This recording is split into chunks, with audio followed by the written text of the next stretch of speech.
গাজীপুর মহানগরীর পোবাইল থানাধীন মীরের বাজার এলাকা থেকে ৬ জন ভুয়া পুলিশ সদস্যকে আটক করে পোবাইল থানা পুলিশ। শনিবার ১৪ জুন দুপুর 12:30টায় তারা নিজেদের পুলিশ পরিচয় দিয়ে গাড়ি ভাড়া করতে গেলে স্থানীয়দের সন্দেহ হলে পুলিশে খবর দেওয়া হয়।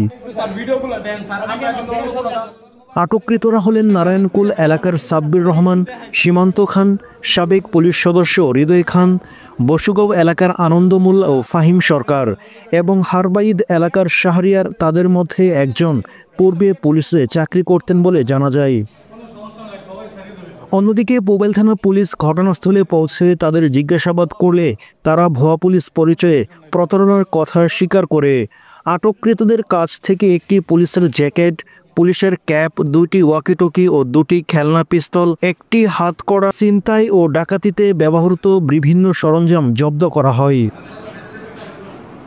এ বিষয়ে পোবাইল থানার অফিসার্স ইনচার্জ শেখ মোহাম্মদ আমিরুল ইসলাম গণমাধ্যমকে বলেন, গ্রেপ্তারকৃতরা নিজেদের পুলিশ ও ডিবি পরিচয়ে দেশের বিভিন্ন এলাকায় ডাকাতি ও ছিনতাই সহ নানা অপরাধ করতে পারে।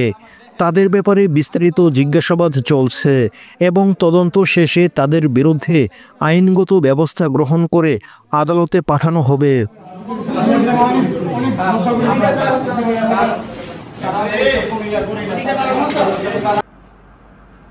আজকে হচ্ছে আপনারা সবাই জানেন যে 14 তারিখ আমরা সকাল 12টা অনুমান 12:30টার সময় আমরা গোপন সংবাদের ভিত্তিতে খবর পাই যে আপনার হচ্ছে পুলিশ পরিচয় দিয়ে অর্থাৎ ভুয়া ডিবি সেজে যারা অপরাধ চক্রের সাথে জড়িত এই ধরনের একটা আপনার হচ্ছে পার্টি তারা মীরের বাজার গাড়ি আপনার ভাড়া করার জন্য অবস্থান করছে। এই সংবাদ প্রাপ্ত হয়ে আমাদের এসআই নাজমুল, আপনার এসআই রফিক, রহিম এরা সহ এখানে অভিযান পরিচালনা করে আমরা 6 জনকে আটক করলে তাদের কাছ থেকে পুলিশের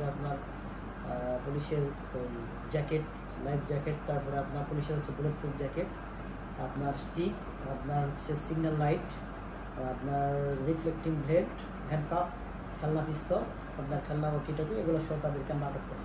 এই বিষয়টি আপনার আইনগত ব্যবস্থা প্রক্রিয়াধীন রয়েছে।